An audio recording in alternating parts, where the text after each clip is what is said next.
अस्सलाम वालेकुम। दोस्तों, किसी साहिब दानिश का कौल है कि हुस्न दरअसल नाज़िर की आंखों में होता है, जो फितरत की हर चीज से खूबसूरती तलाश करने का हुनर जानता है। एक रिवायत के मुताबिक इश्किया दास्तानों की महारानी लैला का रंग काला था, लेकिन कैस यानी मजनू की निगाहे हुस्न शनास ने उस स्याह रो के चेहरे से हुस्न का वो पहलू तलाश कर लिया जो कि आम आदमी की नजरों से अमूमन पोशीदा रहता है। जमाना हाल के अशाक से अगर हुस्न की तारीफ पूछी जाए तो उनके मुताबिक गोरी चिट्टी रंगत, मुतनासिब जिस्म, दराज कद और नशीली आंखों की हामिल किसी भी खूब रूह को किसी भी मोड़ पर हुस्न की मलका का एजाज हासिल हो सकता है। लेकिन आज हम जिस कातिल हसीना की दास्तान सितम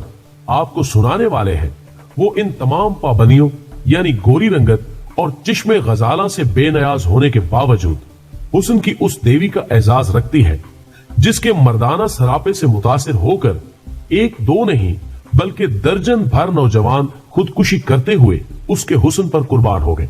दोस्त, ईरान की उस शहजादी के मुनफरिद हुस्न का इंतखाब किया है जिसको तारीख मूंछों वाली शहजादी के लकब से याद करती है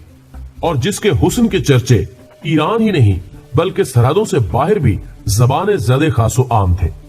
जबकि वो मुतकब्बर माशूका खुद किसी को भी घास डालने पर तैयार नहीं होती थी। लेकिन इस अजीबो गरीब बस्ती इश्क में कदम धरने से पहले हम असमी रिवायत अपने नए शामिल होने वाले दोस्तों से दरखास्त करेंगे कि वो पहले चैनल को सब्सक्राइब करते हुए साथ मौजूद बेल आइकन को भी क्लिक कर दें। मोअज़्ज़िज़ ख़वातीन व हज़रात, तारीख के तालिबे इल्म जानते हैं कि ईरान पर 1785 से लेकर 1925 तक खानदान काजार की हुकूमत रही, जिनकी अपनी रिवायात थी, जिनकी बदौलत उस खानदान ने दुनियाए आलम में शोहरत पाई। जबकि उसी खानदान के एक बादशाह नासिरुद्दीन, जो कि खास तौर पर हुस्न परस्ती में अपना सानी नहीं रखता था और जिसके हरम के बारे में कहा जाता है कि उसमें उसकी सैकड़ों बीवियां थी जो कि शहनशाह की निगाहों में समाई रहती थी। लेकिन इसे कुदरत का इंतकाम कहिए या हिकमत कि उसके अपने घर में एक ऐसी शहजादी का जन्म हुआ जिसने जब नौजवानी की सरहदों में कदम रखा तो उसके हुस्न की शोहरत इस कदर फैली कि आसपास के ममालिक में भी उस दोशीजा का नाम हुस्न की अलामत के तौर पर पहचाना जाने लगा। बल्कि यही नहीं, अगर यूं कहा जाए तो शायद ये भी बेजा ना होगा कि काजार की ये मगरूर शहजादी आगे चलकर खुद अपने खानदान और मुल्क की पहचान की भी जामिन बन गई।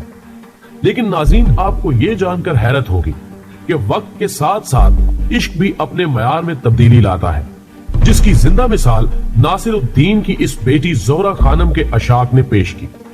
यानी इस शहजादी का कद अगरचे तवील था, जिसको हर अहद में हुस्न की एक खूबी के तौर पर तस्लीम किया जाता है,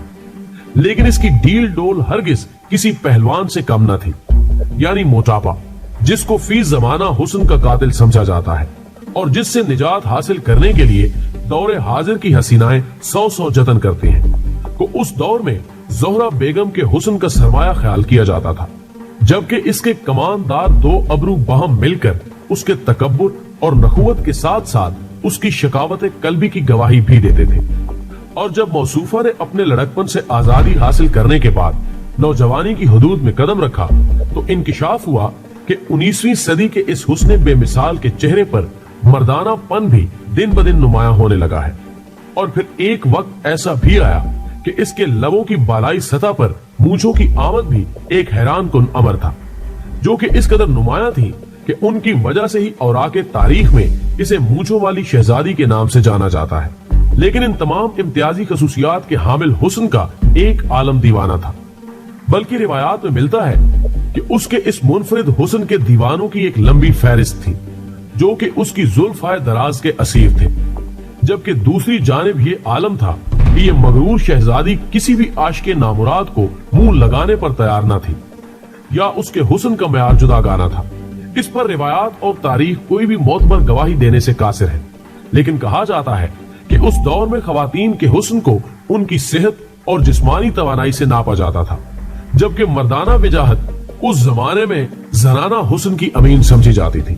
बहरतौर नाज़रीन, इस बात पर तमाम कुतुब तारीख मुत्तफिक हैं कि उस सितमगर के हुस्न के लातादाद दीवानों में से 13 सरफिरे ऐसे भी थे जिन्होंने बारगाहे हुस्न में बारियाबी न मिलने की वजह से خودکشی کرتے ہوئے خود اپنی زندگی ختم کر لی۔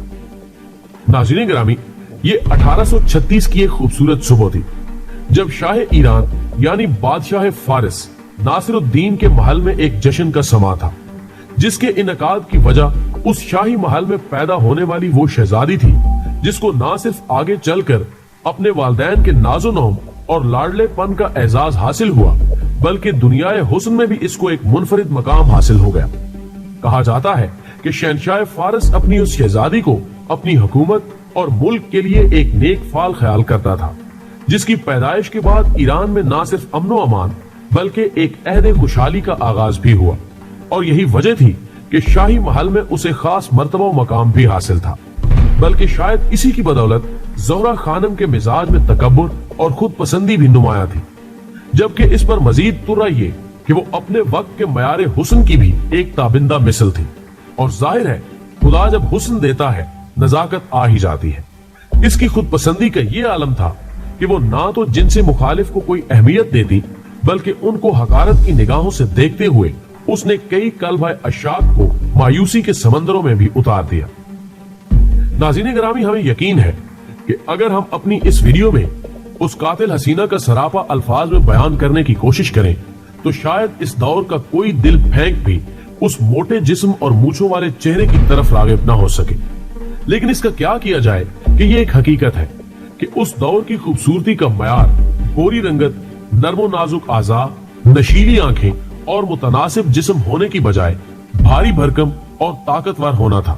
جس پر یہ دیونما دیوی پورا اترتی تھی۔ اور جیسا کہ ہم نے ابتدا میں عرض کیا کہ اس کا باپ یعنی سلطان ناصر الدین بھی، جو کہ اپنے عہد کے حسن پرستوں میں نمایاں مقام رکھتا تھا، کہ حرم سے بھی گواہی لینے کی کوشش کی جائے تو ہم پر کھلتا ہے کہ وہاں بھی کئی ایسی خواتین اس کے حرم کی زینت تھیں جو کہ نہ صرف بھاری وجود کی حامل تھیں بلکہ ان کے چہرے اور نشست و برخاست سے مردانہ پن جھلکتا تھا۔ حتیٰ کہ ایسی مثالیں بھی ملتی ہیں کہ اس عہد بے مثال میں اگر کسی صنف نازک کے چہرے پر فطرت کے مطابق مونچھیں یا گھنی بھویں نہیں ہوتی تھی تو ان کو جدید زبان کے میک اپ یعنی پینسل کی مدد سے بنا کر اس کمی کو پورا کرنے کی کوشش کی جاتی تھی۔ البتہ ہمارے اس عہد جدید اور زہرہ خانم کے عہد میں حسن کے متوالوں میں ایک قدر مشترک ضرور پائی جاتی ہے، اور وہ ہے زلفوں کا دراز ہونا۔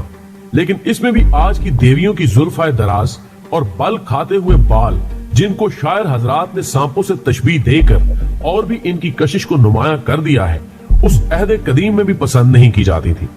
بلکہ اس وقت کی خواتین اپنے طویل بالوں کو دور حاضر کے قوالوں کی طرح لمبا ضرور کرتی تھیں، لیکن ان میں سلیقہ شاعری نام کی کوئی چیز نہیں ہوتی تھی۔ ناظرین گرامی، اس حتنی نما حسن کی دیوی کے سراپے پر اگر نظر ڈالی جائے تو یقیناً آج کے انسان کا اپنا سر پیٹنے کو جی چاہے گا، بلکہ اگر آپ تھوڑی دیر کے لیے اپنے دل میں اس خوفناک تصویر کو پنپنے کی اجازت دیں کہ اس دور کے حسن بیزار بھی یہی گواہی دیں گے کہ اگر کسی بد نصیب کے عقد میں ایسی مردنما اور جسیم عورت آ بھی جائے تو وہ اس کو اپنی قسمت کا لکھا سمجھ کر قبول کرنے کی بجائے اپنے ہی ہاتھوں سے اپنا گلا کاٹتے ہوئے اس آفت سے چھٹکارے کی کوشش کرے گا۔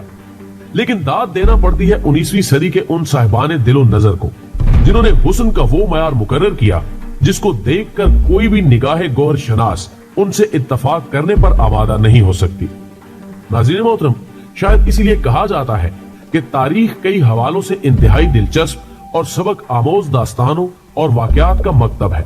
جہاں سے ہمیں نہ صرف انسان کے تہذیبی ارتقاء کے مراحل سے آگاہی ہوتی ہے بلکہ کئی ایسے محیر العقول واقعات بھی ملتے ہیں جن کو دیکھ، سن یا پڑھ کر 21ویں صدی کا انسان بھی حیرت زدہ رہ جاتا ہے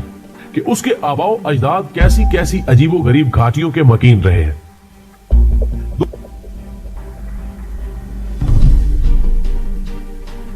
دوستو، ویڈیو پسند آنے کی صورت میں اسے فیس بک اور واٹس ایپ پر اپنے دوستوں کے ساتھ بھی شیئر کیجئے اور سکرین پر دائیں بائیں نظر آنے والے چینل بھی سبسکرائب کیجئے۔ ہماری اگلی ویڈیو آنے تک آپ کا، ہمارا، ہم سب کا خدا نگہدار۔